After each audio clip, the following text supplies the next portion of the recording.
Usa o teu servo André, Senhor, para que ele possa ministrar o nosso coração e sairmos daqui edificados em Cristo Jesus. Amém. Amém. A igreja diz amém? Amém. Graça e paz, queridos. Amém? É muito bom estar aqui com os irmãos mais uma vez. A Joelma não pôde vir. Nós recebemos essa semana uma bênção de Deus. A minha sogra fez 80 anos, lá em Teresina. Mais precisamente, ela mora em Caxias. Mas a Joelma aproveitou essa semana e foi passar uns dias com os familiares.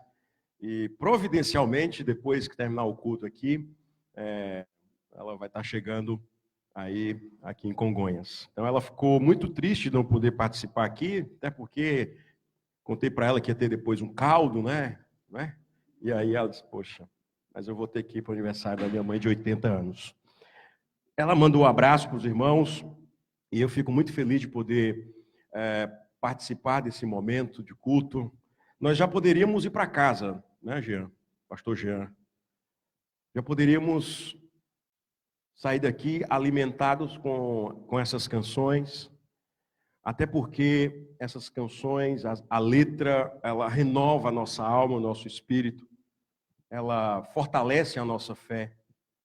E não seria bom a gente sair daqui pensando que existem pessoas espalhadas por esse mundo afora que não têm a oportunidade de se reunir como nós estamos nos reunindo hoje. Hoje nós estamos aqui comemorando 5 anos, né? Isso me faz lembrar 5 anos de igreja. Isso me faz lembrar de alguns pequenos recomeços que eu tive a oportunidade de participar lá em Fortaleza, de alguns trabalhos iniciais.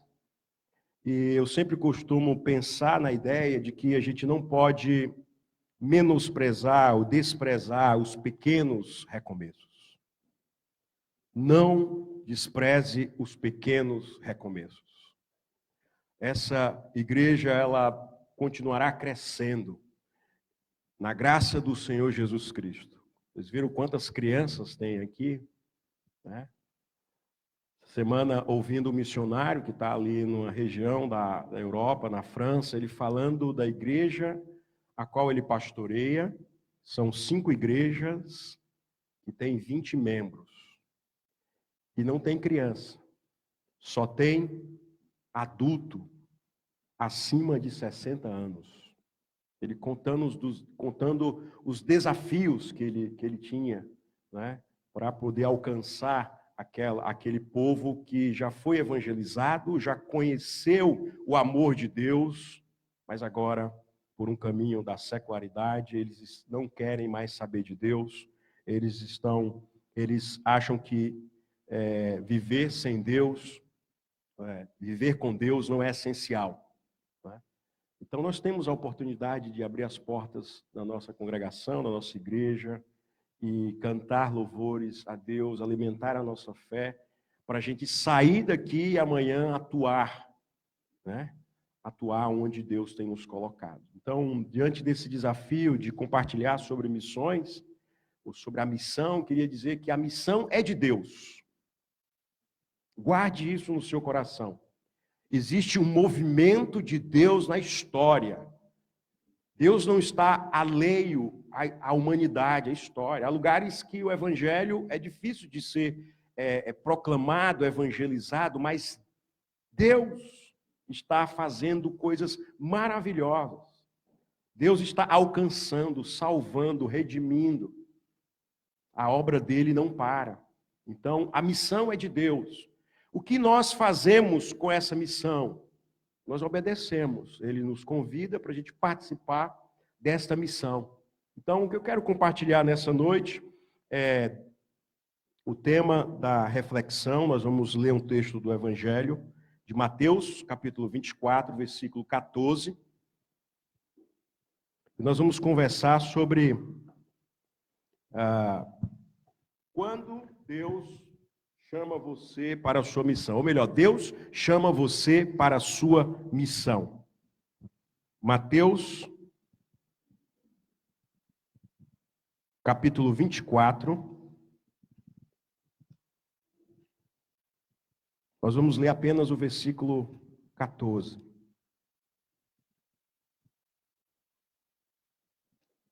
Mateus 24.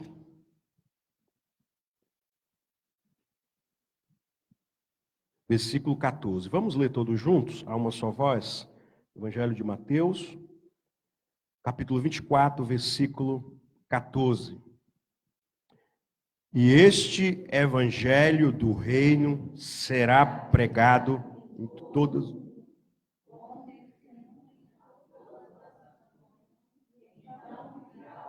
Vamos ler mais uma vez? E este evangelho do reino será pregado em todas.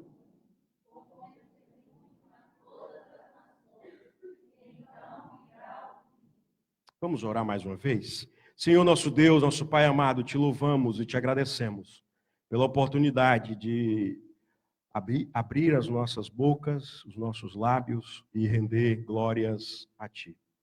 Te louvamos e te agradecemos pela oportunidade de nos reunir como família da fé. Vivemos em um país que nos possibilita esta oportunidade, essa grata oportunidade. Poderíamos ter ficado em nossas casas, poderíamos estar fazendo outra coisa, mas nós escolhemos vir à tua casa. E não viemos sozinhos, porque foi o Senhor quem nos trouxe.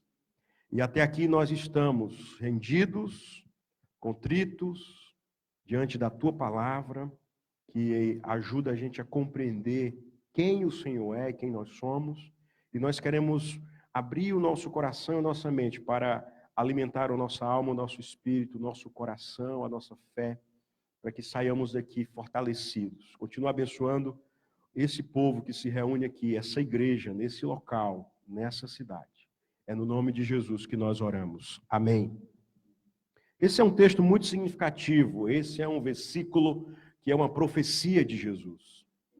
Se você ler os versículos anteriores, você vai perceber que Jesus, quando saía do templo, né, ele caminhava com os discípulos e havia toda uma preocupação, né, dos discípulos. E aí é justamente o momento onde Jesus, né, fala, logo nos primeiros versículos, né, Jesus diz assim: vocês estão vendo, né, tudo isto? E aí ele diz: eu garanto que não ficará aqui pedra sobre pedra, serão todas derrubadas. E aí, tendo Jesus se assentado no Monte das Oliveiras, os discípulos dirigiram-se a ele em particular e disseram: dize-nos, quando é que vai acontecer isso? Quando é que vai acontecer essas coisas? Qual será o sinal, né, da vinda ou do fim dos tempos? Essa é uma grande pergunta. A gente fica pensando, né, associando as catástrofes, as dificuldades da humanidade ao final dos tempos. Naquela época, os discípulos já faziam essa mesma indagação. E aí Jesus responde: cuidado que ninguém os engane, pois muitos virão em meu nome, dizendo que eu sou o Cristo, enganarão vocês. Vocês ouvirão falar de guerra, de rumores, de tsunami, de guerras, mas não tenham medo. Não deixa o medo tomar conta do seu coração. Nação se levantará contra nação, reino contra reino, haverá fome e terremotos em vários lugares, e tudo isso será o início das dores. E aí, o versículo 9 diz: então eles os entregarão para serem perseguidos e condenados à morte, e vocês serão odiados por todas as nações por minha causa. Naquele tempo, muitos ficarão escandalizados, trairão e odiarão uns aos outros. E numerosos falsos profetas surgirão e enganarão a muitos. E aí vem um versículo que é muito conhecido. À medida que o aumento da humanidade, o amor de muitos se esfriará, mas aqueles que perseveram até o fim serão salvos. E aí vem o versículo 14 que nós lemos. E este evangelho do reino será pregado em todo o mundo como testemunho a todas as nações, então virá o fim. Só virá o fim quando todos os povos ouvirem a mensagem de Jesus. A guerra, o tsunami, o ódio, a falta de amor, pode ser um sinal, mas ainda não é o fim. Sabe por quê?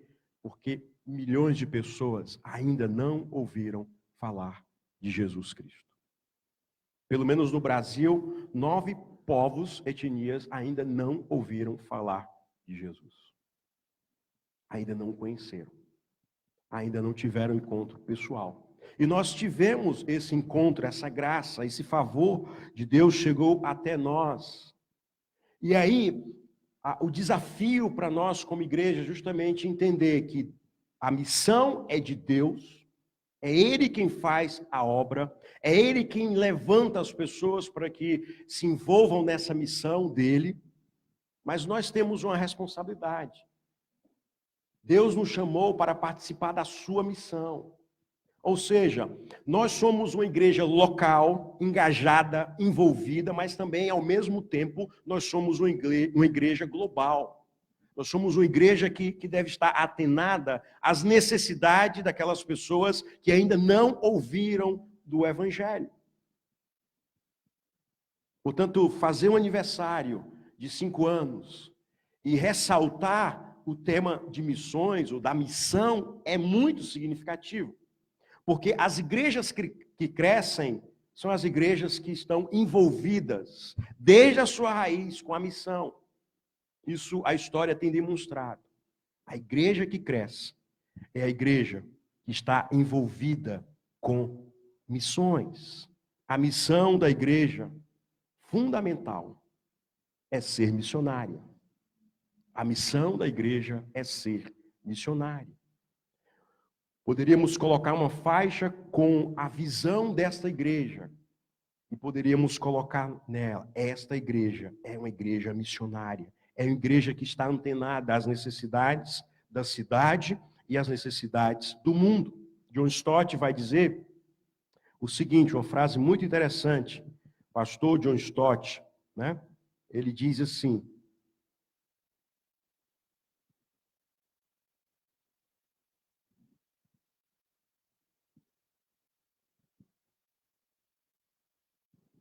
ele diz assim: o Deus vivo é um Deus missionário. Frase curta, mas bem objetiva. O Deus vivo é um Deus missionário. Conta-se na história de missões que dos anos 2000 para cá, Deus tem feito um movimento, um grande movimento, nos países perseguidos. Principalmente aqueles que têm, por cultura, né, o islamismo. Mas Deus tem feito coisas maravilhosas. Deus tem salvado.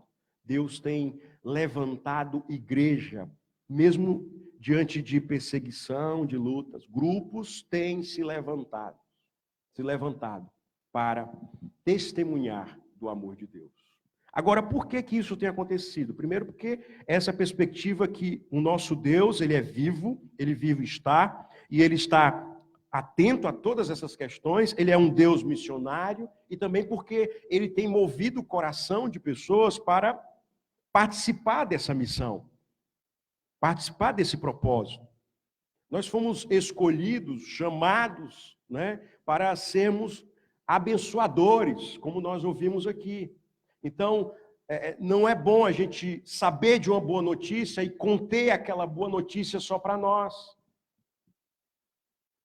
Quando eu escuto uma boa notícia, eu quero espalhar, eu quero pegar o microfone e anunciar e falar para todas as pessoas. Eu tenho um hábito que quando eu sei de alguma coisa, eu sempre gosto de compartilhar coisas boas, embora a gente tenha, às vezes, o mau hábito de compartilhar coisas ruins, né? Notícias, que mais? Que mais que a gente pode compartilhar coisas ruins? Mentira, né? Mas a gente deveria ter o hábito de compartilhar coisas boas. né? E o Evangelho é essa boa notícia que chegou até nós. Se a última canção que cantamos aqui, quem éramos nós, pecadores, e o favor de Deus chegou até nós. Então eu cantei essa canção pensando nos povos que não tiveram ainda a oportunidade de ouvir essa canção, muito menos de ouvir uma parte das Escrituras. O fim só virá quando todos os povos tiverem a oportunidade de ouvir o Evangelho. Romanos vai dizer que, carta de Paulo aos Romanos, vai dizer que todo aquele que invocar o nome do Senhor será salvo. Como, pois, invocarão aquele em quem não creram? E como não crerão naquele de quem não ouviram falar? E como ouvirão se não houver quem pregue? E como pregarão se não forem enviados? Ou seja, nós temos uma tarefa a cumprir. Deus deixou essa tarefa conosco. Nós temos uma tarefa que está inacabada. Há uma tarefa a ser cumprida. E essa tarefa se dá pelas vias das missões. Seja ela urbana, seja ela transcultural. A única coisa que nós não vamos poder fazer no céu é missão. Essa tarefa, ela se dá aqui na terra. Lá nós vamos louvar, bendizer, desfrutar da presença do Senhor, da comunhão dos irmãos, mas a missão, o ato de proclamar o Evangelho, nós temos que fazer agora. O tempo é agora, é hoje. Romanos vai continuar dizendo assim: como são belos os pés daqueles que anunciam as boas novas de Jesus. Na igreja que eu colaboro, em São Bernardo, nós estamos tendo uma conferência missionária desde ontem, com missionários do CEM, Centro Evangélico de Missões, e tivemos a oportunidade de ver algumas agências missionárias, alguns trabalhos missionários que a gente pode se envolver. Trouxemos lá a MEAP, são missionários envolvidos com pescadores. Existe na Amazônia, por exemplo, pescadores que moram sozinhos, no meio da mata. E essa missão vai lá levar o Evangelho de Jesus, levar o auxílio. Então, nós podemos nos envolver de várias maneiras. Nós podemos fazer um levantamento das necessidades que o nosso bairro tem aqui, que esse bairro tem aqui, e nós podemos nos envolver. E eu sei que vocês já fazem isso.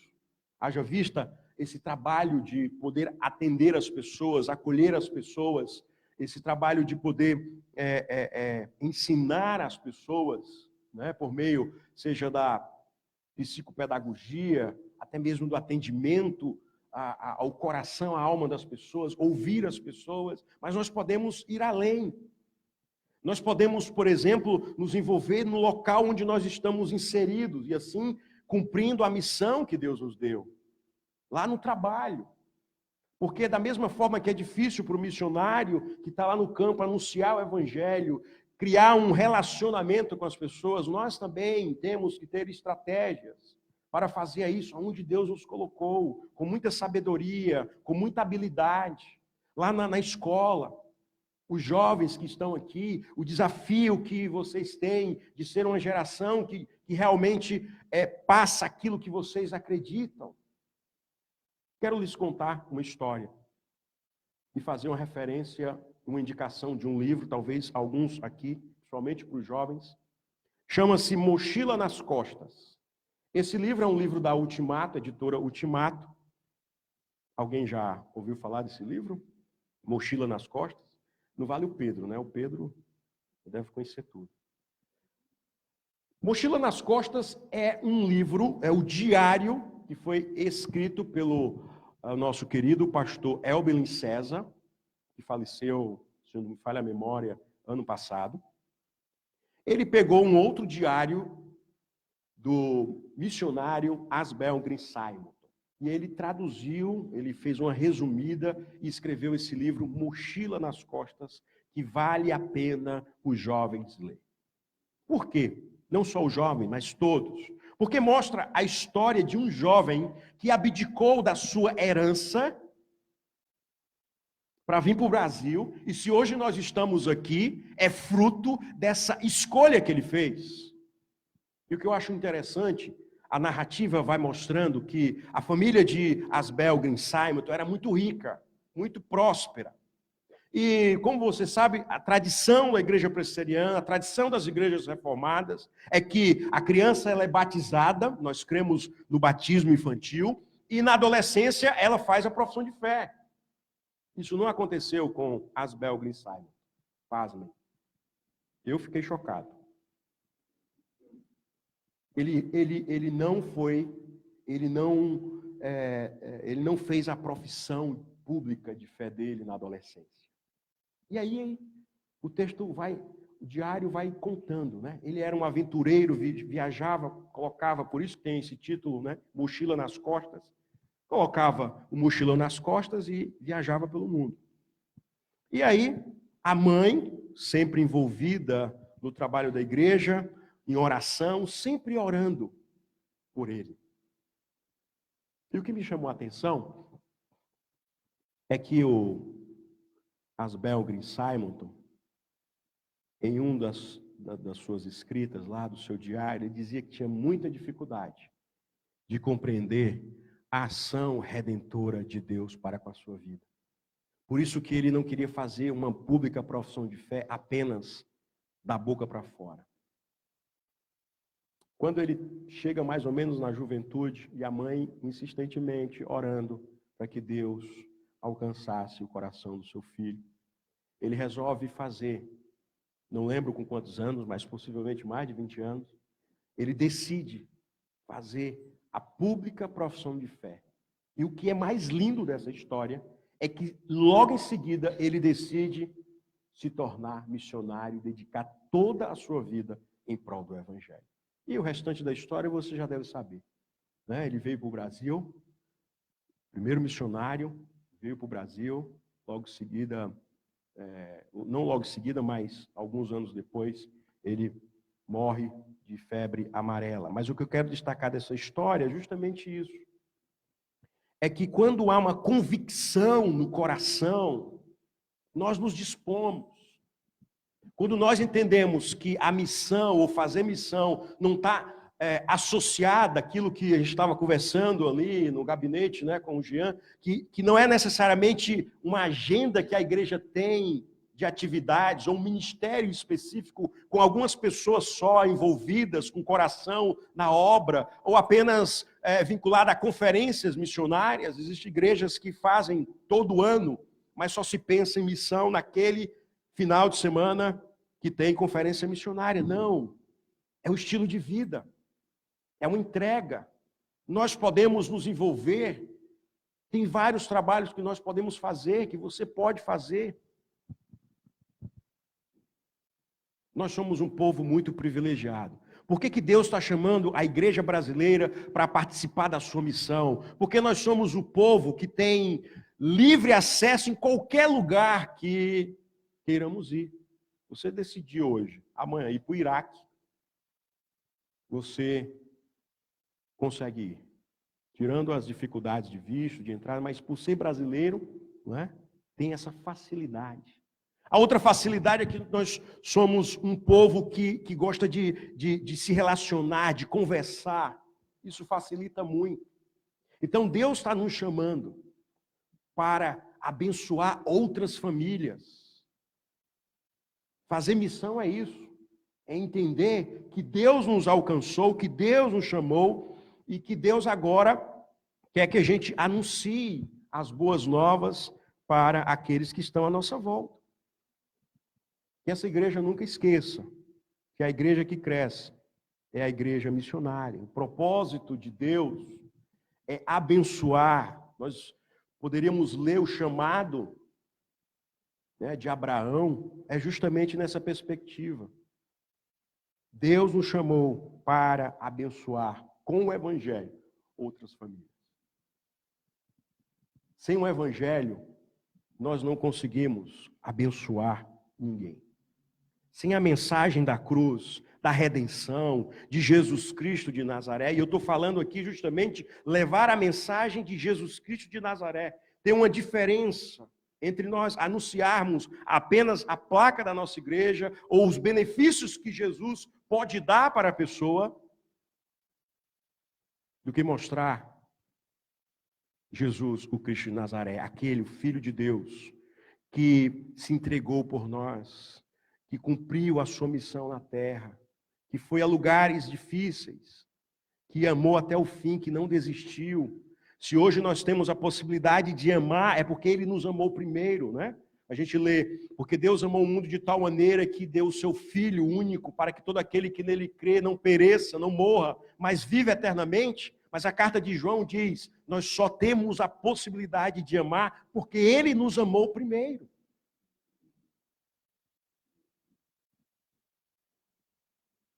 Existe um evangelho fake, que é a palavra da moda, né? Um evangelho genérico, um evangelho light, um evangelho onde a apresentação é apenas nos benefícios. Venha que você vai ter. Não é assim que o evangelho nos mostra. Muito pelo contrário. Quando decidimos participar da missão, parece que vai ser mais difícil, parece que a nossa fé vai ser provada. Naquela canção que a gente canta, né? Cada vez que a minha fé é provada, tu me dás a chance de diminuir? Não, de crescer um pouquinho mais. Um membro lá da igreja, com a qual a gente colabora em São Bernardo, teve um aneurisma, um jovem de 35 anos.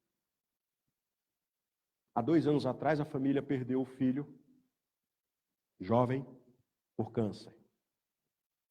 E aí acompanhamos, ontem ele estava tocando na igreja, bateria, com algumas dificuldades, mas a gente percebendo que quem tem a última resposta é o Senhor. É Ele quem tem a última resposta. Cada vez que a nossa fé é provada, tu me dás a chance de crescer um pouco mais. Mas no evangelho genérico diz, não, você não pode sofrer. É isso? Você é filho de Deus. Como que Ele vai te deixar sofrer? Querido, se até Jesus, se Jesus passou o que passou, quem somos nós para não perecer e passar por dificuldade? A diferença está que Ele está com a gente. A diferença está porque nós podemos dividir o fardo. Nós sabemos em quem nós cremos. Como o salmista muito bem expressa, lá no Salmo 23, ele diz, ainda que eu ande pelo vale da sombra da morte. É só a sombra da morte que apavora, hein?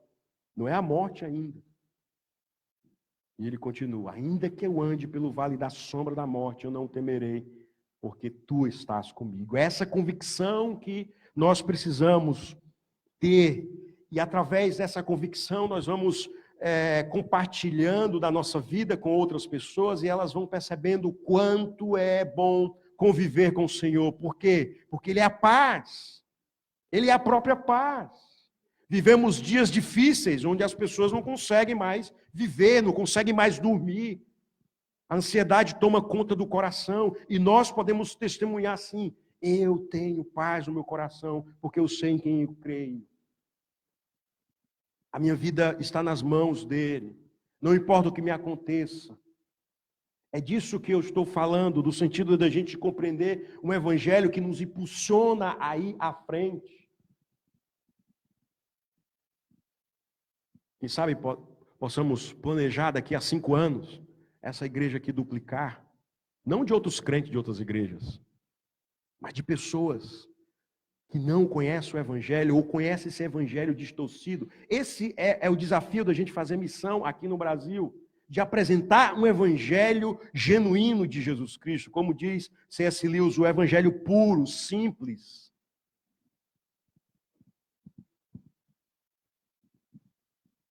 Poderíamos pegar vários exemplos de pessoas que tiveram receio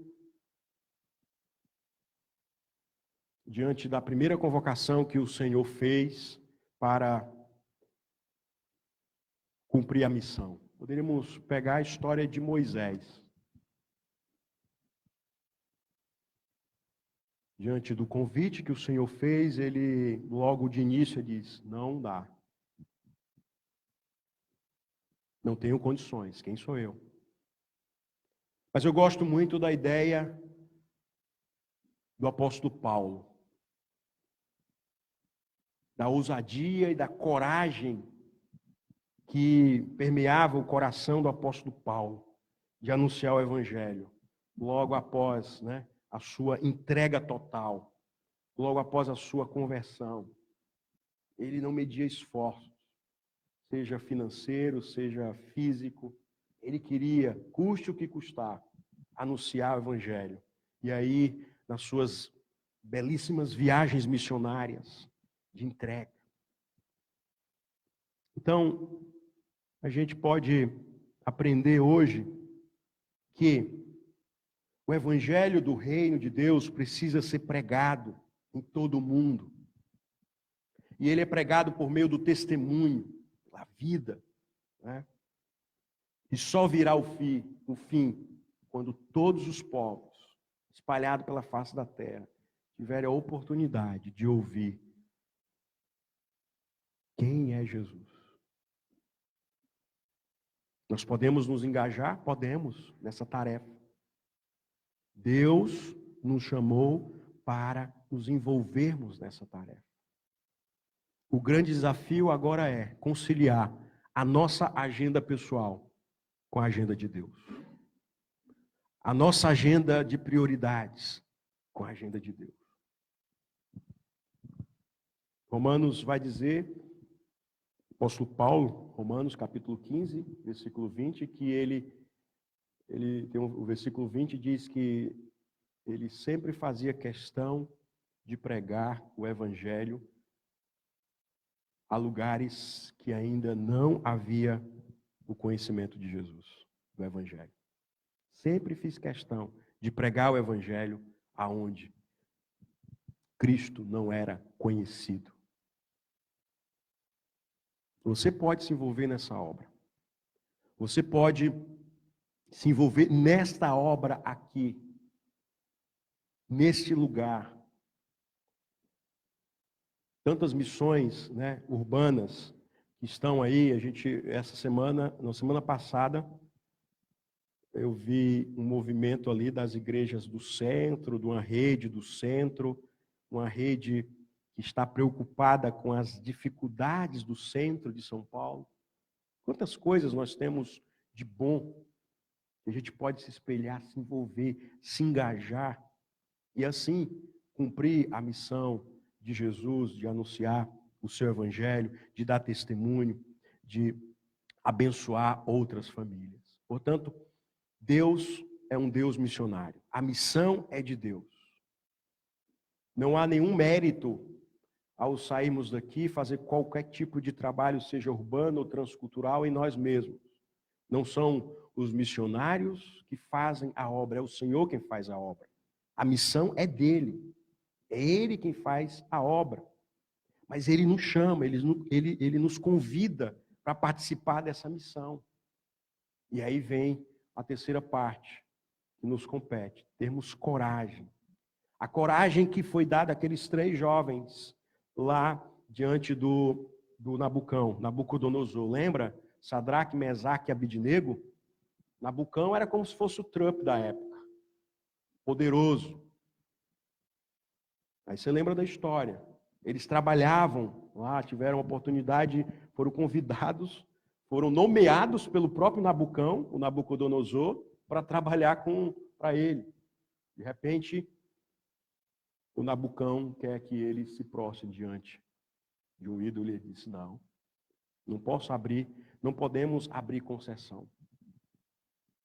E olha que o nome de Deus foi glorificado por causa da atitude daqueles 3 jovens. É isso que nos resta. Nos apropriar de uma coragem para continuar atuando, seja do outro lado da calçada, seja do outro lado do mundo. Amém?